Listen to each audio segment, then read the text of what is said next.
Welcome back to our video series. We are working with the Intelitech ER4U robot, and this in our series, this is robot number 5.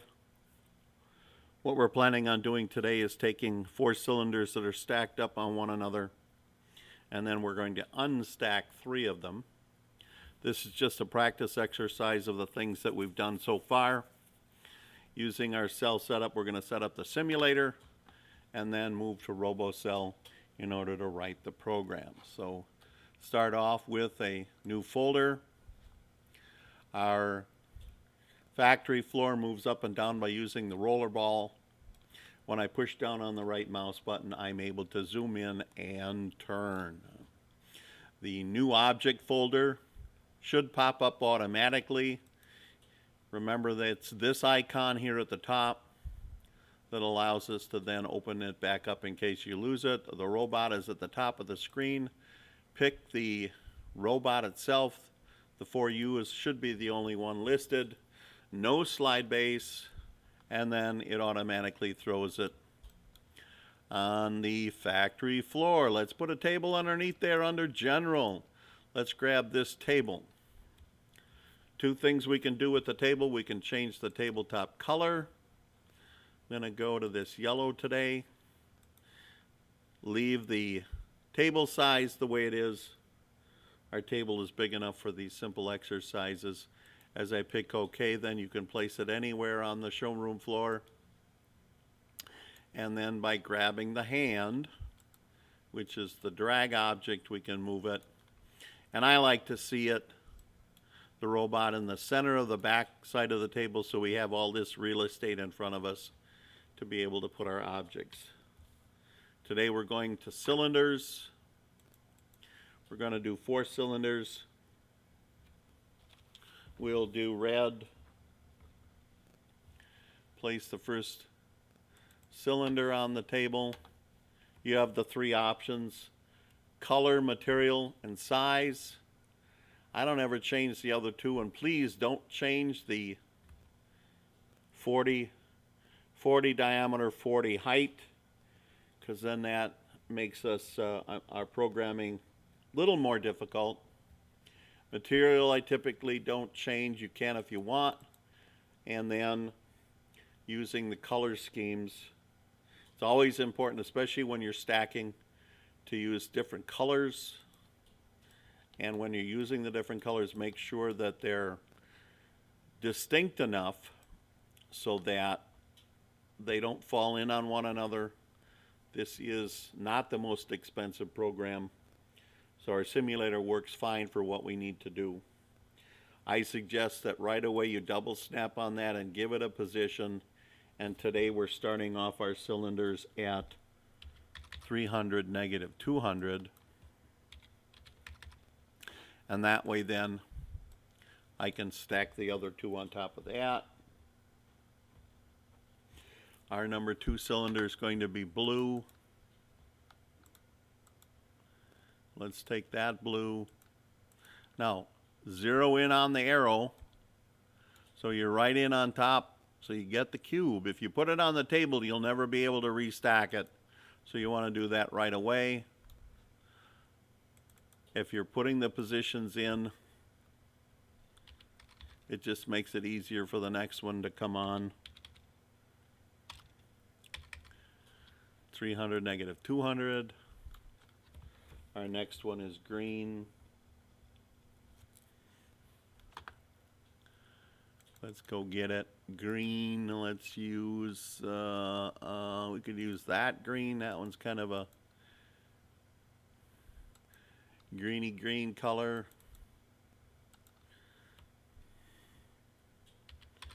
300, -200. And then the last one, let's use yellow.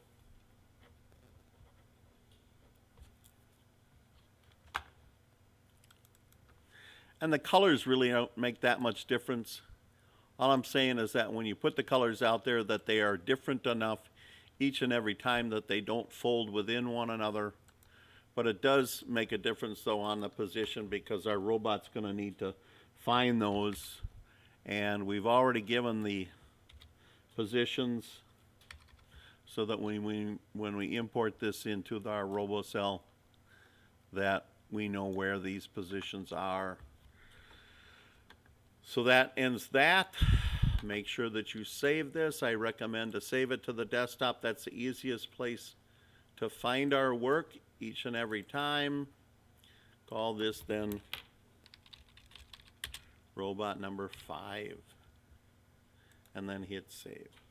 I suggest that you leave this open on the screen so that if there's a mistake that we can go back and find it and then correct any mistakes that you may have. But we've saved it already on the desktop. So now let's go to the RoboCell. RoboCell is where we actually create the program. Let's file new. Again, a couple of things to do right off the bat. Number 1, switch it to Pro, because then that allows us to use all of the command lines and then allows us to expand our teaching position box.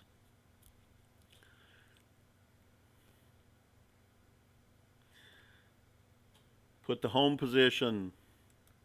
Each and every time our home position is the same. Position 99.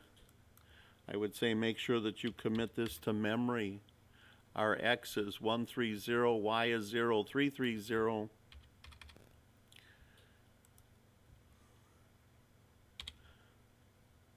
-90 is our pitch and roll is 0, so teach. So now we have our teaching position. Let's go get our robot. So file, import the picture. On the desktop you should find robot number 5 and bring that in, import it. I like to scooch it down so if I'm working on this side of the program, that way I can see what I'm doing. And then as I write the program, it doesn't disappear. If I were to click on this side, anywhere on this side, the image goes away and I gotta go back and get it. So with position number 99 recorded, let's add that to the list. Always to go linear. It's just a lot nicer. The robot then doesn't have to make up its mind where it needs to go. And then open the grip. Under the Options tab, remember that when we are working with the simulator that we have the X mark, the check is at the simulator, and that way the two programs are working in concert with one another. Put the blue line at the top, run a single cycle, and you should see the robot move. And open up the grip. Again, in the toolbar for the RoboCell, you have the 3 ways in which you can move it. Single line, single cycle, and continuous. When you hit on continuous, it runs by itself and you never have to go in and do anything with it. It'll just continue to cycle over and over and over. Under the Run menu, you have those 3 choices. Again, single line, single cycle, continuous run, or if you hit the F keys, F6, 7, and 8 respectively, and the big one here, stop. Either touch this, you can hit the F9, or you can go up into the corner and hit the stop button, and that immediately stops your robot. So we have position 99, we had the open grip, so we are ready now. Now again, notice that I picked a yellow top, yellow cylinder, maybe not such a great idea, because once they sit on the table, they kind of disappear with one another. But we'll go with it today. Just know that maybe not the best decision to do that. So we have positions 1, 2, 3, and 4, which are our cubes. So let's go ahead and do that, because once I start that, then I only have to change our Z position. So position 1 is our red cube. It is sitting at 300, -200, 17.5 at the table. We're always going to leave for all these cases, the pitch and roll will be the same, so I don't have to change that. And now hit the most important button, teach. Position 2 is the blue cube. The only thing I have to do now is add 40, which turns to 57.5. Position 3, 97.5. Position 4, 137.5.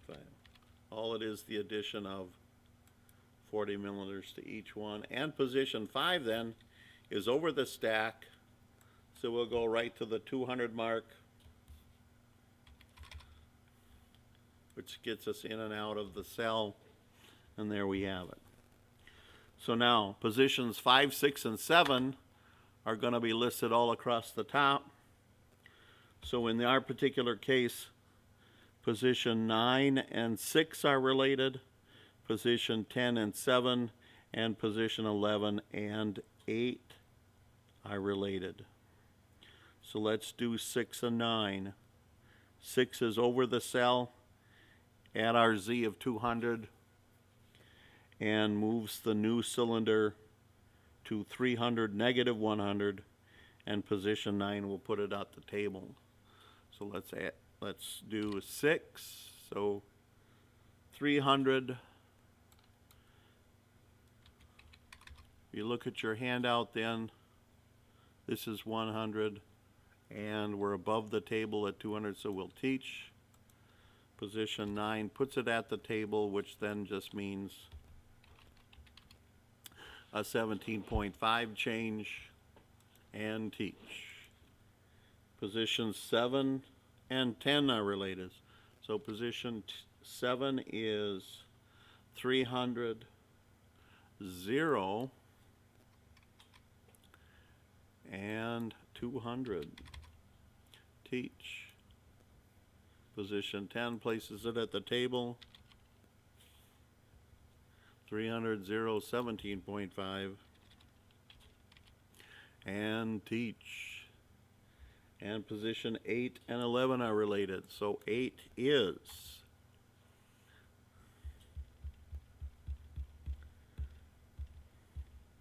8 is going to be our blue cube. 8 then is 300, 100.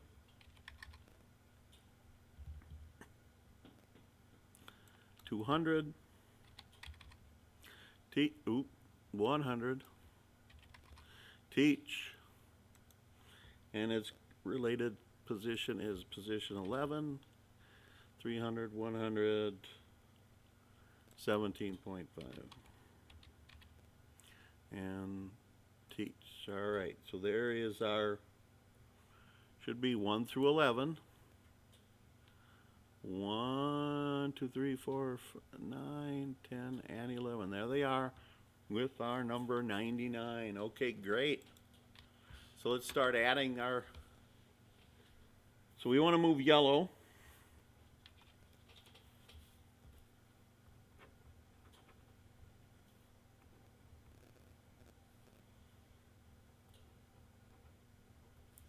So yellow is the first one we want to get.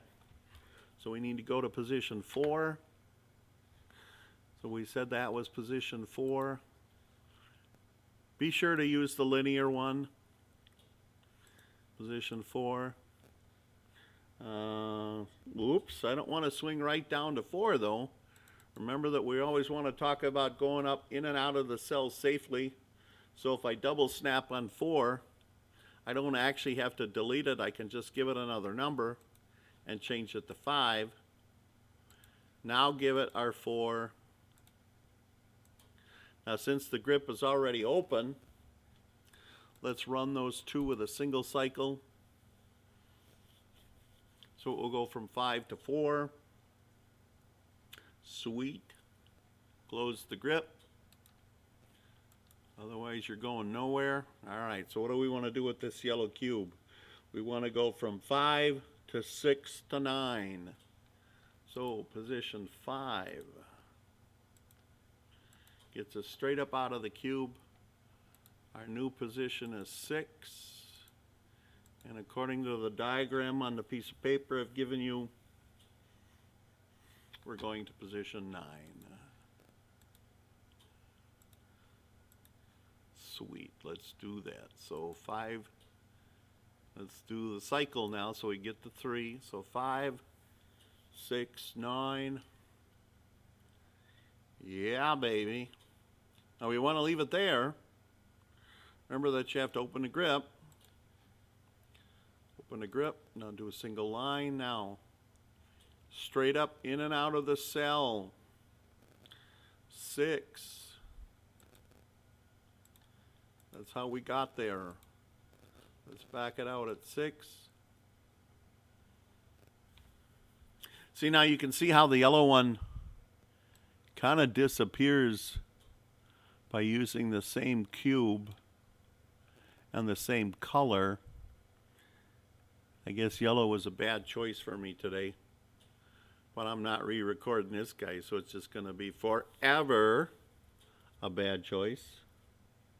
So 6, 5, and then position 3 to get the green one. So we're at 6. Go to position 5. Position 3 is where that cube is. I'm sorry, where that cylinder is. And then we'll want to close the grip. So let's watch that happen. So we're at 6. So let's cycle it through. Booyah. Now we want to move it to the new position, which is then going to be 7 and 10 is where we need to go. Always straight up out of the cell. Position 5 gets us up. Let's watch that happen. Now let's add 7 and 10. 7 and 10.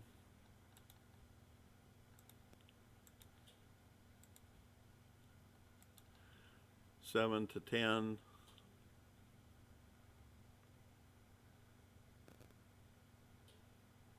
Leave it at the table. You got to open that grip.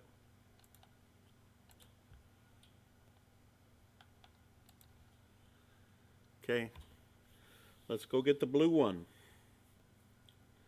Safety first. Get straight up out of the cell. Now we're going to go 7 to 5 to 2.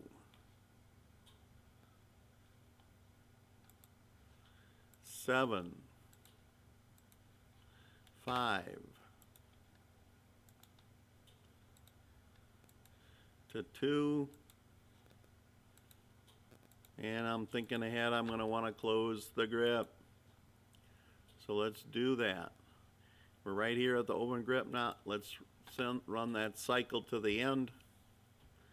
7 to 5 to 2.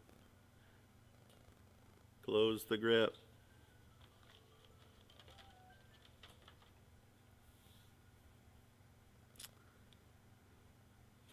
Okay, we got to put the blue one somewhere.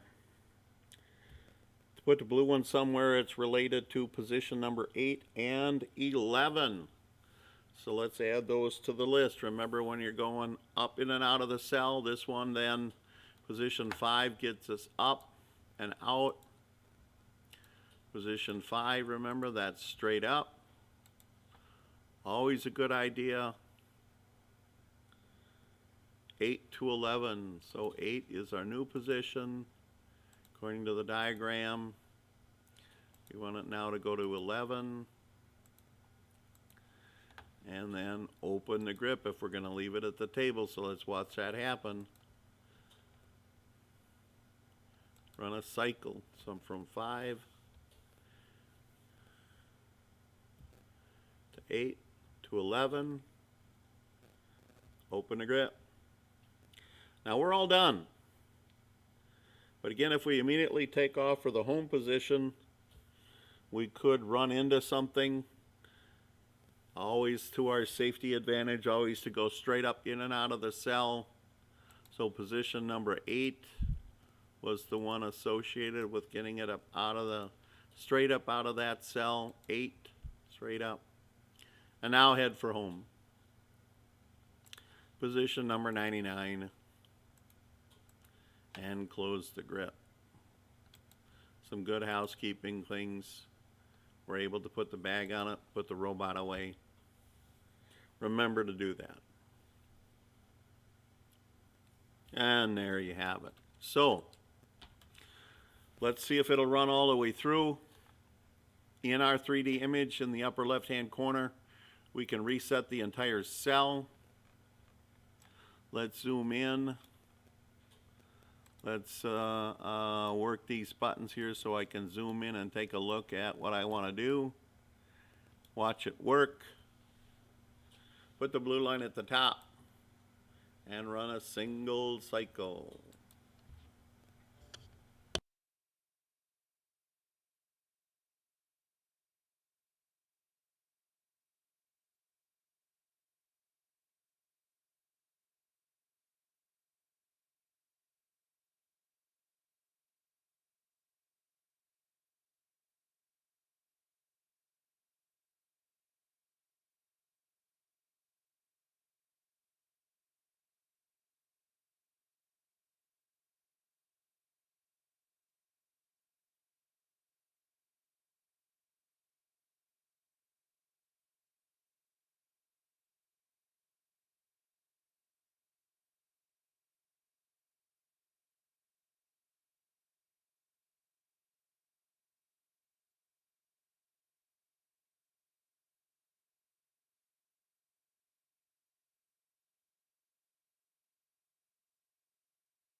Well, there it did it.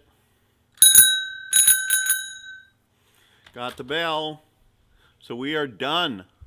The robot has successfully moved the 3 cylinders off the stack.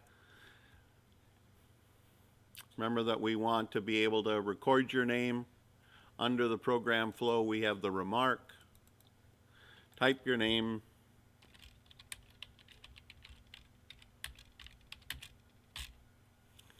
Always nice, looks better in all caps. Put the blue line at the top. File. This, if the blue line's not at the top, our print program isn't going to be able to mark that. Pick the printer wherever you're at. Pick OK. And then it'll print your program and then put it up on the desk. Put it, and there you have it. So hey, there's our robot number 5. So stay tuned. We'll be moving into robot number 6.